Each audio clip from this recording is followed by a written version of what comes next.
Hermanos, bienvenidos a esta nueva meditación, a la nueva clase de El corazón del creyente, un santuario de Dios. Hoy llegamos al final de la semana 1, que era corazones rotos, lazos rotos, y ya hemos puesto el fundamento. Hoy terminamos, ¿verdad?, de hacer la conexión entre el huerto del Edén y el tabernáculo. Es un paseo por la historia de Génesis y Éxodo. Hemos ido rápido, pero hoy tenemos bastantes lecturas. Voy a tratar de limitar mis comentarios para más bien enfocarnos en las lecturas de la palabra y así abarcar todo lo que tenemos. Pues vamos el título de hoy es En movimiento. Y pues sí, vamos a ir moviéndonos rápido, pero la idea es de que Abraham se mueve, ¿no? Y en movimiento, cómo nace la nación, cómo salen de Egipto, ¿no? Están en movimiento, todos, desde Abraham a Jacob, Isaac, ¿verdad? Todos se están moviendo y nosotras también. Pues vamos a orar para darle gracias al Señor. Bendito Padre Celestial, alabado sea tu nombre, Señor, porque eres nuestro Dios, el mismo Dios de Abraham, el gran yo soy. Señor, que anhela tener comunión con nosotros y ha hecho todo lo posible por alcanzarnos, aún descender el mismo de la gloria. Gracias, Señor Jesús, por hacer posible que seamos tuyos, Señor. Rescatarnos, hacer de nuestro corazón tu tabernáculo, Señor. Gracias porque vemos tu grandeza, tu fidelidad, Señor, en querer alcanzar al ser humano, Señor. A través de la historia vemos tu misericordia, tu perfección, tu poder, Señor, tu sabiduría. Señor, es admirable todo lo que ah, permitiste que pasara, Señor, para llegar al punto de entregar tu vida por nosotros, Señor. Nada fue casualidad, todo estaba escrito, Señor, y tú cumpliste todo al pie de la letra. Y hoy celebramos ese pacto, Señor, esa misericordia de dejarnos entrar a nosotros también. Gracias, Señor, porque por tu sangre, por tu cuerpo molido en esa cruz de maldición, Señor, que era nuestro lugar.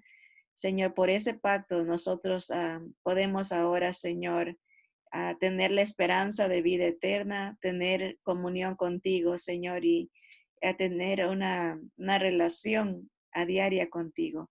Bendito sea tu nombre, Señor. Oramos en el nombre poderoso de nuestro Señor Jesús. Amén, amén. Bien, vamos a leer el tesoro de hoy. Está en el libro de Éxodo capítulo 1, en el versículo 11 y 12. Ya nos vamos a ir saltando desde Abraham al pueblo de Israel. Dice Éxodo 1, 11 y 12, entonces pusieron sobre ellos comisarios de tributos que los molestasen con sus cargas y edificaron para Faraón las ciudades de almacenaje, Pitón y Ramesés. Pero cuanto más los oprimían, tanto más se multiplicaban y crecían, de manera que los egipcios temían a los hijos de Israel. Hoy conectamos el puente que conecta el huerto con el tabernáculo. Hoy vamos a ponerle aquí a corregir, conectaremos. Hoy conectaremos el puente que conecta el huerto con el tabernáculo. Ayer vimos cómo Abraham soportó duras pruebas y fue fiel al Señor, ¿verdad? Dejó a su parentela, dejó la casa de su padre, dejó todo atrás a la edad de 75 años, o sea, muchas pruebas, pero la más difícil y el clímax de la entrega al Señor fue cuando se le pide entregar a su hijo. Y él aún ahí fue fiel. Y dice Romanos 4, 20, 22, ¿por qué fue fiel Abraham? Dice, tampoco dudó por incredulidad de la promesa de Dios, sino que se fortaleció en fe, dando gloria a Dios, plenamente convencido de que era también poderoso para hacer todo lo que había prometido, por lo cual también su fe le fue contada por justicia. Entonces vemos qué fue lo que fortaleció a Abraham, fue la confianza total en la promesa de Dios. Dice que no dudó, no hubo incredulidad en su corazón, pero no dudó de la promesa de Dios. Él se fortaleció en esa confianza, en esa ah, seguridad, la fe, esa certeza. Él sabía que Dios era, dice, estaba plenamente convencido de que Dios era poderoso para hacer lo que había prometido. Conoció también a Dios que él dijo, Dios no falla, Dios cumple, Dios es poderoso. Y por esa fe, la fe es lo que lleva a la justicia, a la justificación, a que Dios nos perdone cuando uno confía en el poder de Dios, en el plan de Dios.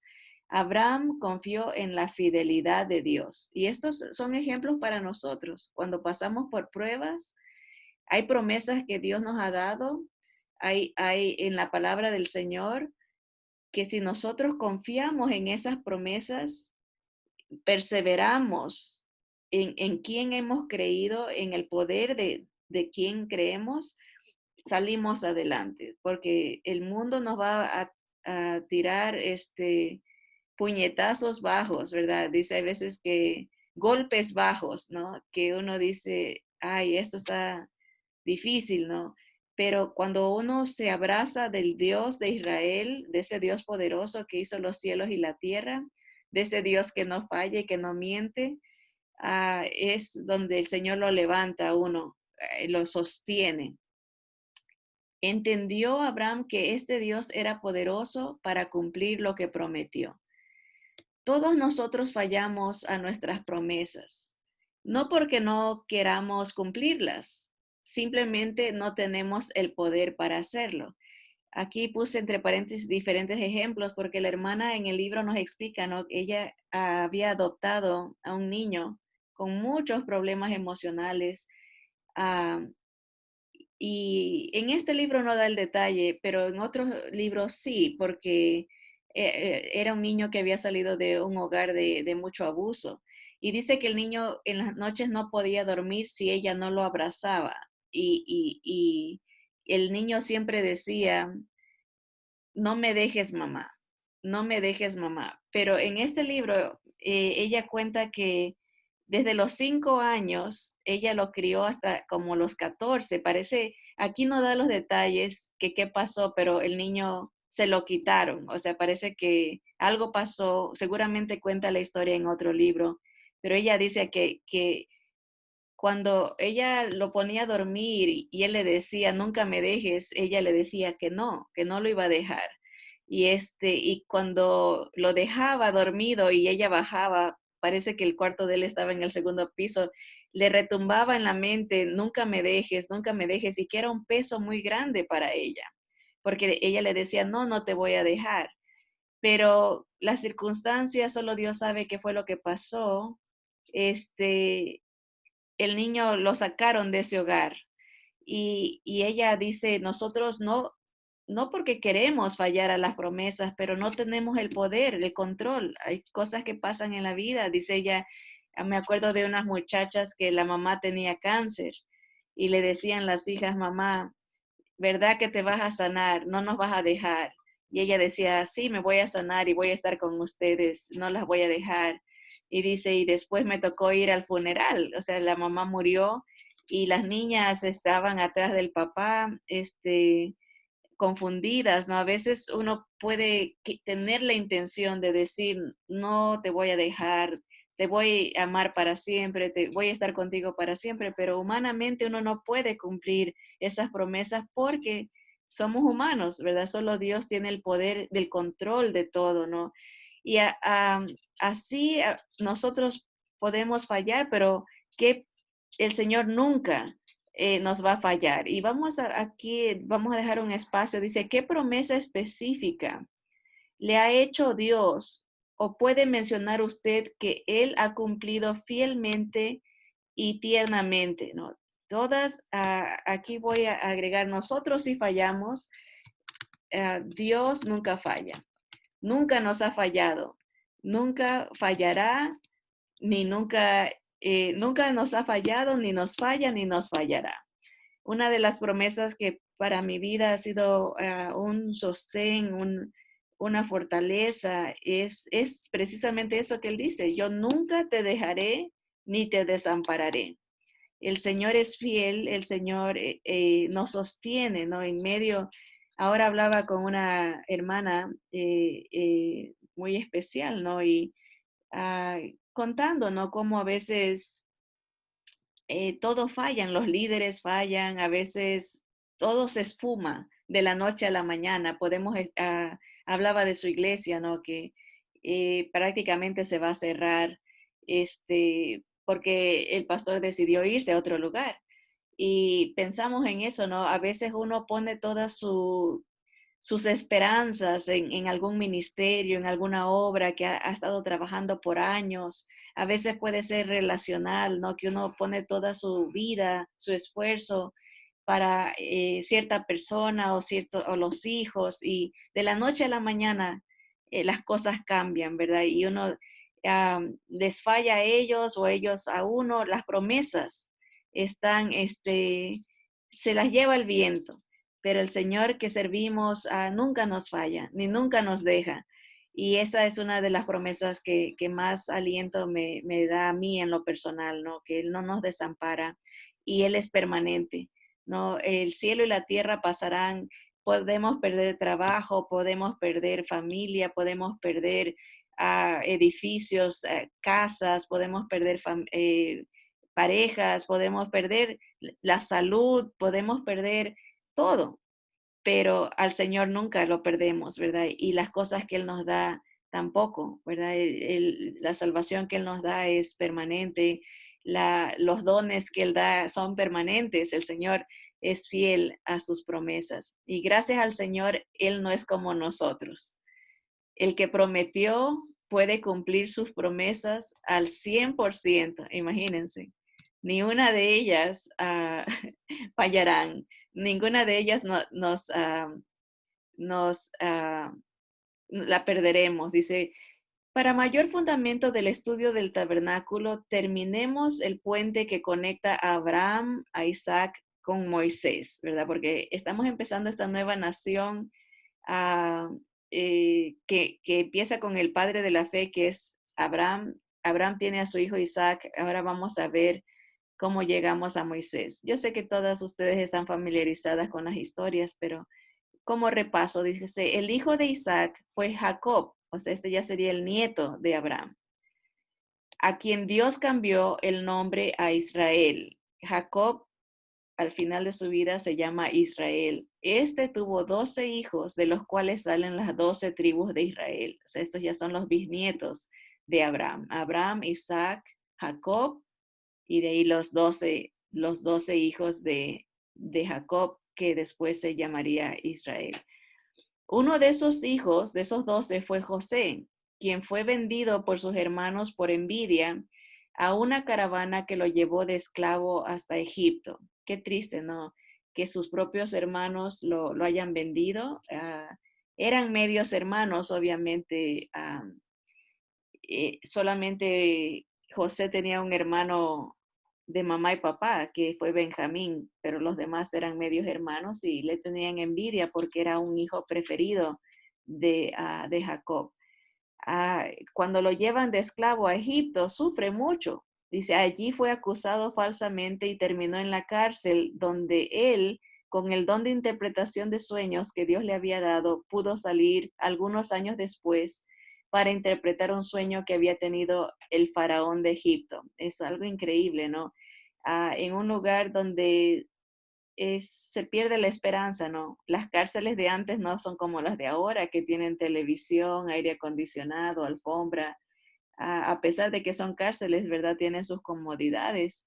Allá en esos tiempos no, eran casi yo digo como las cárceles de latinas, hispanas, ¿no? Que no hay comida o están sucias, no hay baños, hay enfermedades, ratas. Así me imagino que él estaba, pero Dios lo ponía en gracia, aún en medio de tanta desgracia, el Señor le daba la gracia de caerle bien a los capataces, a los líderes y le daban ciertas concesiones, ¿verdad? Lo trataban diferente a los demás. Y ahí el Señor le dio la oportunidad de interpretar un sueño a unos siervos del faraón que llegaron a la cárcel. Y pues sabemos que el Señor usó ese don para después sacarlo de la cárcel para ir a interpretar directamente al rey, al faraón de Egipto. ¿Quién lo puso sobre todo en el momento que él interpreta el sueño? El faraón lo pone de líder. Dice, de la noche a la mañana pasó de ser un prisionero a ser un gobernante poderoso. Así es el Dios a quien servimos, ¿no? A él nada lo detiene, no importa las circunstancias. Y a veces nosotros podemos estar prisioneros de nuestras emociones, prisioneros del temor, prisioneros de angustias, pero el Señor de la noche a la mañana puede cambiar nuestro sentir, porque Él tiene control de pensamientos, de emociones. Cuando uno depende de Él y de su palabra, el Señor sopla vida. El Señor de la noche a la mañana puede cambiar las circunstancias de depresión, de angustia y ponernos, hay una porción de la palabra que dice que Él nos pone sobre la roca. O sea, después de estar en una situación tan triste, socialmente, acusado falsamente, él pudo haber renegado y decir que a qué Dios sigo, mira dónde me tiene. Yo he sido fiel porque él fue acosado por una mujer y quien lo acusa y de paso falsamente, o sea, él era inocente y aún así sufre, pero nunca renegó del Dios a quien él servía, ¿verdad? Miren lo que le dice el faraón a José, dice en Génesis 41, versículo 40 y 42. Dice, tú estarás sobre mi casa y por tu palabra se gobernará todo mi pueblo. Solamente en el trono seré yo mayor que tú. Dijo además Faraón a José, he aquí yo te he puesto sobre toda la tierra de Egipto. Entonces Faraón quitó su anillo de su mano y lo puso en la mano de José y lo hizo vestir de ropas de lino finísimo y puso un collar de oro en su cuello. Qué contraste, ¿no? Satanás ha de haber dicho, ahí lo tengo, sucio, humillado, en lo más bajo. Pero el Señor dice, no, yo lo elevo. Lo elevó a, él era hebreo, él era descendiente de Abraham y tomar una posición en Egipto, esto era algo fuera de serie. Nadie nunca se había dado, ¿no? Que alguien que no sea egipcio, rey, domine, ¿verdad? Gobierne. Cuando una terrible hambruna llegó, cuando una terrible hambruna vino, como sus hermanos acudieron a Egipto para buscar alimentos. Ellos, sin saber que el hermano que ellos habían vendido y dado por muerto, ahora ocupaba un puesto prominente, sería el que Dios usaría para bendecirlos. Esa es algo, esta historia nos bendice tanto, ¿no? Cómo Dios torna las maldiciones en bendiciones. Y viene esta porción, este versículo tan famoso que debemos de hacerlo nuestra lema. Dijo José, vosotros pensasteis mal contra mí, mas Dios lo encaminó a bien para hacer lo que vemos hoy, para mantener en vida a mucho pueblo. No importa lo que el enemigo nos haga, usando a otra gente, puede ser aún hasta mismos familiares, no importa, porque el Señor va a tornar ese mal, es lo que ellos planearon para mal, o tal vez no pensaron que era mal, pero fueron usados por el enemigo, por su pecado, por su envidia. El Señor voltea el mal y lo torna para bien, no solamente de uno, pero para bendecir a la misma gente que planeó el mal. Génesis 46 registra cuando Jacob con toda su parentela se muda a Egipto. O sea, el papá de José regresa a verlo ahora que ya él es gobernante de ahí y hay comida, ¿no? El Señor lo usó para mantener la vida de mucho pueblo, no solamente de su familia, pero de todos los egipcios. Dice, salió Israel, ahora acuérdense, este es Jacob.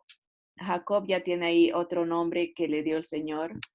Ah, Israel quiere decir siervo de Dios, así que vamos a marcar esto. Lo llamó Israel. Déjenme ver si lo puedo poner otro color.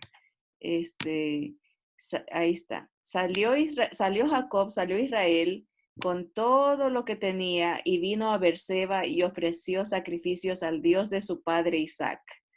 Y habló Dios a Israel en visiones de noche y dijo, Jacob, Jacob. Y él respondió, heme aquí. Y dijo, yo soy Dios, el Dios de tu padre.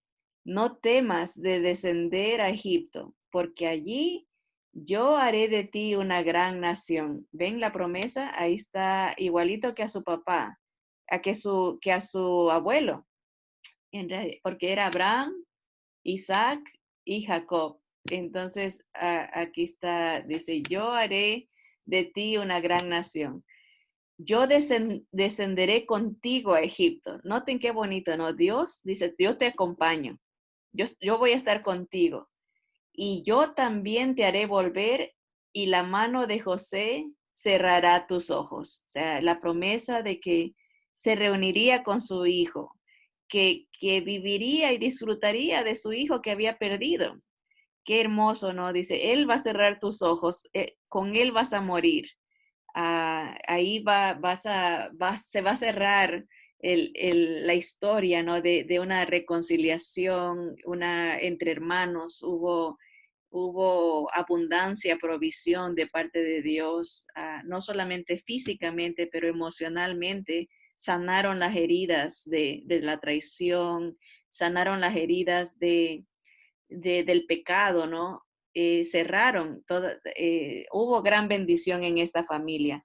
El Señor dice la palabra dice que se levantó Jacob de Beerseba y tomaron los hijos de Israel a su padre Jacob y a sus niños y a sus mujeres en los carros que Faraón había enviado para llevarlo y tomaron sus ganados y sus bienes que habían adquirido en la tierra de Canaán y vinieron a Egipto, Jacob y toda su descendencia consigo, sus hijos y los hijos de sus hijos consigo, sus hijas y las hijas de sus hijos, y a toda su descendencia trajo consigo a Egipto. Entonces vemos la conexión a Abraham, Isaac, Jacob, que se llama Israel, con sus 12 hijos y toda su descendencia, ya hijos e hijas y nietos, bajan a Egipto con la bendición del Señor.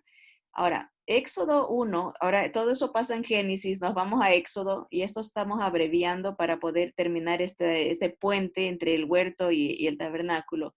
Dice Éxodo capítulo 1, versículo 6 al 12, que murió José, o sea, ya murió Israel, Jacob y muere su hijo también, y todos sus hermanos y toda aquella generación, o sea, que posiblemente pasaron de 40 a 80 años y se mueren todos los que habían nacido a Israel, dice, y los hijos de Israel fructificaron y se multiplicaron. O sea, ya esto estamos hablando de tataranietos, de tataranietos, ya los nietos y posiblemente bisnietos se habían muerto, dice, y fueron aumentados y fortalecidos en extremo y se llenó de ellos la tierra. ¿Se acuerdan el propósito de Dios de que la humanidad se extienda? Israel se extendió, creció, se multiplicó en gran manera. Dice, aquí viene el versículo 8, lo triste, dice, entre tanto, se levantó sobre Egipto un nuevo rey que no conocía a José. Qué triste, no supo la obra grande que Dios hizo a través de José de salvar a la humanidad del hambre que hubo, 7 años de hambre. Y este nuevo rey le dijo a su pueblo, he aquí el pueblo de los hijos de Israel es mayor y más fuerte que nosotros. Ahora pues, seamos sabios para con él, para que no se multiplique y acontezca que viniendo guerra, él también se una a nuestros enemigos y pelee contra nosotros y se vaya de la tierra. Entonces pusieron sobre lo que leímos, el tesoro de hoy, entonces pusieron sobre ellos comisarios de tributos que los molestasen con sus cargas. Primero empezaron a quitarles sus ganancias. Así empieza el control, cuando empiezan los tributos, ¿no? Los taxes, los impuestos, le están poniendo cargas y cargas y después, dice, los empiezan a dar trabajos pesados. Dice que los hicieron edificar para el faraón las ciudades de almacenaje, Pitón y Ramesés. Mucha gente cree que ellos contribuyeron para las construcciones de las pirámides y todo eso era trabajo pesado en puro desierto. Dice, pero aquí está la bendición de Dios. Dice, cuanto más los oprimían, tanto más se multiplicaban y crecían, de manera que los egipcios temían a los hijos de Israel. La pregunta aquí es, por qué los israelitas fueron hechos esclavos? Bueno, aquí en el versículo 8 se nos dice que se levantó sobre Egipto un rey que no conocía a José. No había un entendimiento de el Dios que tenían los israelitas. No conocía la obra que había hecho José. Y la siguiente pregunta dice, ¿qué impacto tuvo la opresión sobre los israelitas? El versículo 12 nos dice que cuanto más los oprimían, tanto más se multiplicaban. O sea que la opresión no funcionaba. No, después el capítulo nos dice que trataron de convencer a las parteras de que maten a los varoncitos y ellas no quisieron hacerlo por temor al Señor, pero la destrucción de los varones, de los niños, es algo satánico, ¿verdad? El enemigo busca cómo destruir a la niñez, cómo destruir al pueblo de Israel, cómo esa mentalidad, esa corriente es diabólica, ¿no? De querer limitar la multiplicación de la humanidad.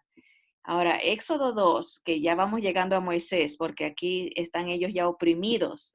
Primero llegaron a, eh, con gran apogeo, los recibieron, el faraón les dio la bienvenida, los acogieron, los hicieron parte de la comunidad, pero ahora este rey que no los conocía, pues les está teniendo temor y recelo. Y pues viene ahora sí el proceso de la liberación del pueblo. En Éxodo 2 dice, un varón de la familia de Leví. Esto aquí, la pregunta es, ¿de qué casa o tribu descendía Moisés? Es bueno recordarnos esto, que Moisés venía de la tribu de Leví.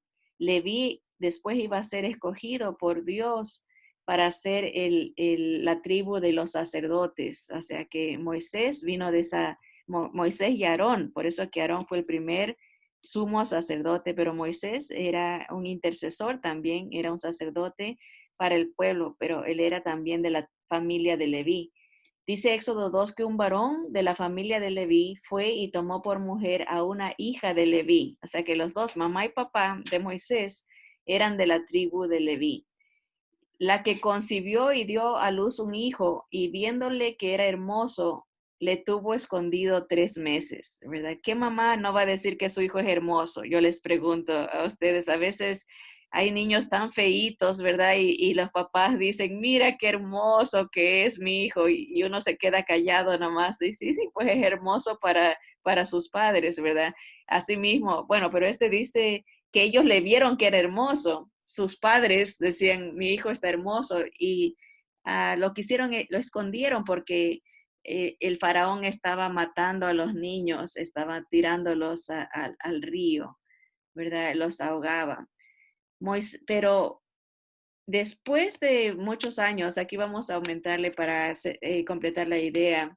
Después de muchos años, Moisés tuvo que huir de Egipto porque por defender a un israelita mató a un egipcio. O sea, sabemos que Dios cuidó de Moisés providencialmente, la hija del faraón, que es algo también, como uno dice, que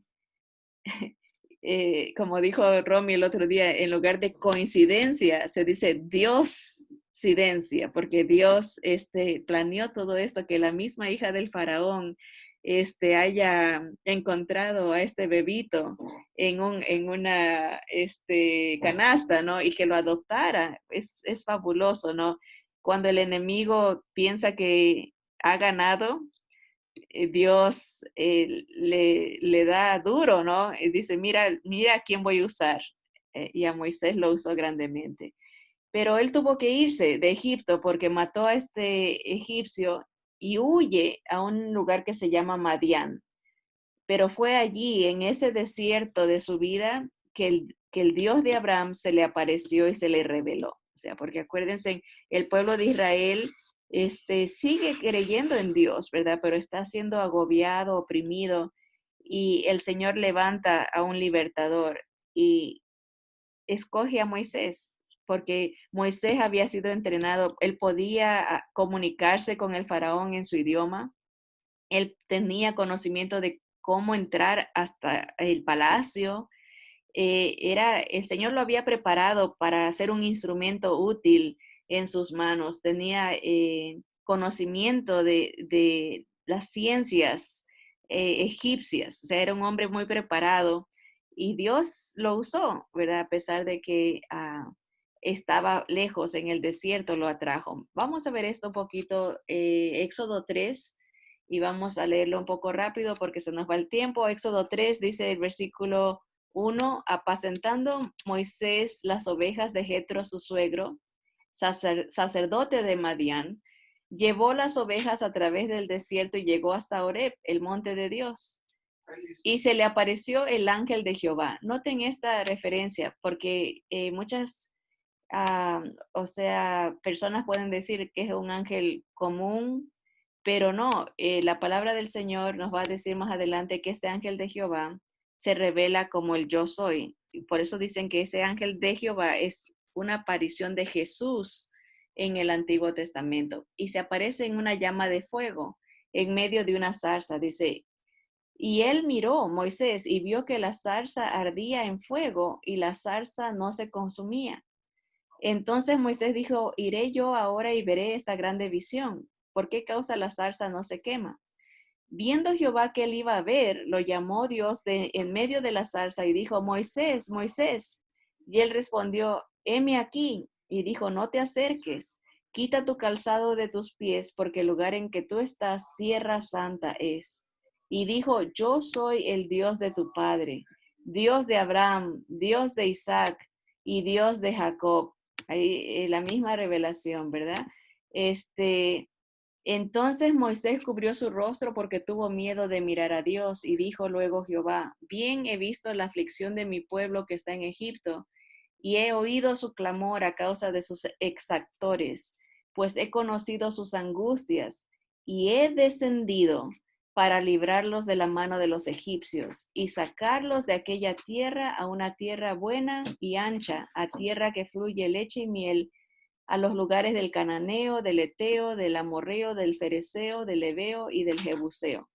El clamor, pues, de los hijos de Israel ha venido delante de mí, y también he visto la opresión con que los egipcios los oprimen. Ven, por tanto, ahora, y te enviaré a Faraón, para que saques de Egipto a mi pueblo, los hijos de Israel. Entonces Moisés respondió a Dios, ¿quién soy yo para que vaya Faraón y saque de Egipto a los hijos de Israel? Y él respondió, ve, porque yo estaré contigo. O sea, no era acerca de Moisés, era acerca de que Dios iba con él. Y esto te será por señal de que yo te he enviado. Cuando haya sacado de Egipto al pueblo, serviréis a Dios sobre este monte. Ese era siempre el propósito de Dios, que uno tenga comunión con Él, que uno tenga una relación con Él, que lo conozca personalmente. Dijo Moisés a Dios, he aquí que llego yo a los hijos de Israel y les digo, el Dios de vuestros padres me ha enviado a vosotros. Si ellos me preguntaren, ¿cuál es su nombre? ¿Qué les responderé? Y respondió Dios a Moisés, yo soy el que soy. Y dijo, así dirás a los hijos de Israel, yo soy, me envió a vosotros. Dios liberta a su pueblo, pero por culpa del pecado se paga un precio muy grande. Al principio Dios andaba en medio de nuestros padres originales, Adán y Eva. Habló con voz audible y habitó en medio de ellos. Pero como consecuencia, las masas no iban a experimentar la gloria de Dios. Y ahora solo era una nación la que podía conocer a Dios. Pero dentro de esa nación, por el pecado que había después en la nación, solo unos pocos podían ascender al monte santo para aproximarse verdaderamente a su santidad. Leamos lo que dice Éxodo 24 del 1 al 3. Éxodo 24 del 1 al 3 dice, dijo Jehová a Moisés, sube ante Jehová tú y Aarón, Nadab y Abiú, o sea, los sobrinos, los hijos de Aarón. 4. Dice, y 70 de los ancianos de Israel, y os inclinaréis desde lejos, pero Moisés solo se acercará a Jehová, y ellos no se acerquen, ni suba el pueblo con él. Y Moisés vino y contó al pueblo todas las palabras de Jehová y todas las leyes, y todo el pueblo respondió a una voz y dijo, haremos todas las palabras que Jehová ha dicho. ¿Ven? Aquí vemos que aunque Dios se manifestaba al pueblo, era limitado el acceso. Solamente Moisés podía llegar hasta lo más alto. Aarón y sus hijos y los 70 ancianos se inclinaban desde lejos. Al terminar la semana 1, que es hoy, la última semana, que la magnitud de las palabras de Dios a Moisés arda en nuestro espíritu y nos provoque a gratitud. El Señor en Éxodo 25:8 dice, y hagan un santuario para mí y habitaré en medio de ellos. La gente no podía subir, pero Dios bajó. Es la misma proyección, es una figura de lo que haría el Señor Jesús.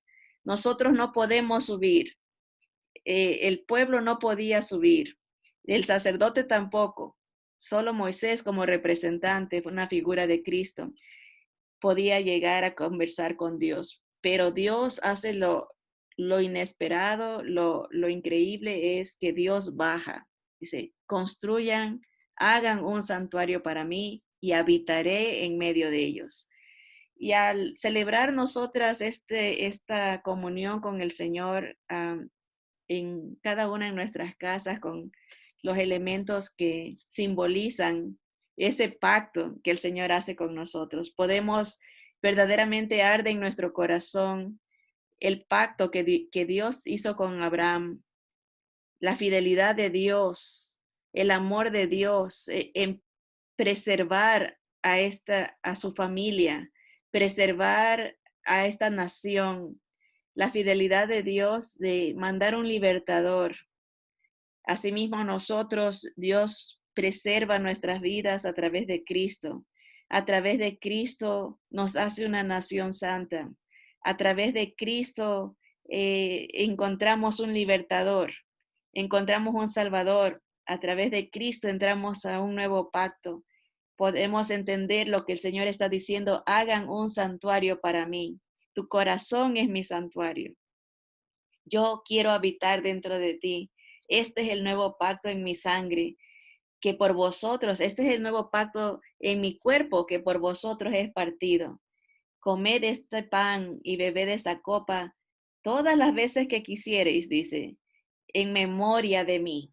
Recuerden el pacto, no se olviden, yo soy fiel, no los dejo, vengo por vosotros, dice el Señor. Y dice que hagamos esto cuantas veces quisiéramos, dice, en memoria de Él hasta que Él venga. Es un pacto de que el Señor no solamente está con nosotros, pero viene por nosotros. El Señor es fiel, el Señor nos guarda, el Señor nos sostiene y Él cumple sus promesas porque tiene poder para hacerlo. El Señor quiere que lo recordemos, así que vamos a tomar el pan que simboliza su cuerpo partido por nosotros, molido por nuestros pecados. Por sus llagas fuimos nosotros curados, dice, fuimos libertados, hemos sido salvados, justificados, hemos sido regenerados, somos una nueva gente, una nueva criatura. Por su sacrificio somos nosotros santificados, separados para su gloria y algún día seremos glorificados cuando estemos con Él, sea que venga por nosotros o que vayamos nosotros a Él cuando Él nos llame. Comamos el pan recordando y dando gracias por la victoria de Jesús.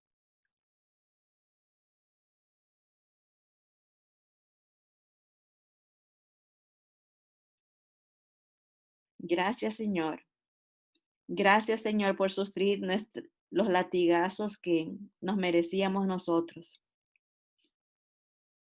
Gracias, Señor, por sufrir los clavos, la humillación que nos merecíamos nosotros. Gracias, Señor, por recibir una cruz de vergüenza que nos merecíamos nosotros, Señor. Gracias, Señor, por sufrir una lastimadura en tu costado, una llaga en tu costado, porque de esa llaga, Señor, saltó agua, Señor, y sangre. Señor, lo que sale cuando nace alguien.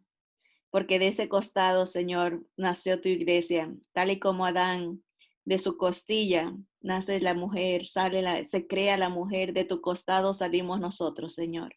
Gracias por darnos esa nueva vida, por darnos esa identidad de ser tu esposa para siempre, Señor. Y ahora tomamos la copa, que es el símbolo de la sangre que derramaste. Señor, gracias por este nuevo pacto en esta sangre preciosa, Señor. Esta sangre que nos purifica, esta sangre que nos liberta del mal, Señor, nos libra de las cadenas de la opresión del enemigo, Señor, que nos libra del acta que nos era contraria, Señor. Gracias por tu sangre que nos hace aceptos ante tu trono celestial, Señor. Tomamos en tu nombre. Te amamos, Señor. Te bendecimos, Señor. Gracias, Padre, por tanto amor por nosotros, Señor Jesús, por tu fidelidad, por tu amor, por casarte, Señor, con tu novia, esa novia que has vestido, Señor, con ropas blancas, la has purificado en tu sangre, Señor. Gracias por la promesa de tu venida, Señor, que nos alienta, nos impulsa, Señor, a servirte. Gracias, Señor, por tu fidelidad, por tu grandeza, tu gran amor. Y es en tu nombre maravilloso que oramos, Señor Jesús. Amén y amén. Bien, hermanas, ¿alguna pregunta? Vamos a terminar la grabación para escuchar los comentarios.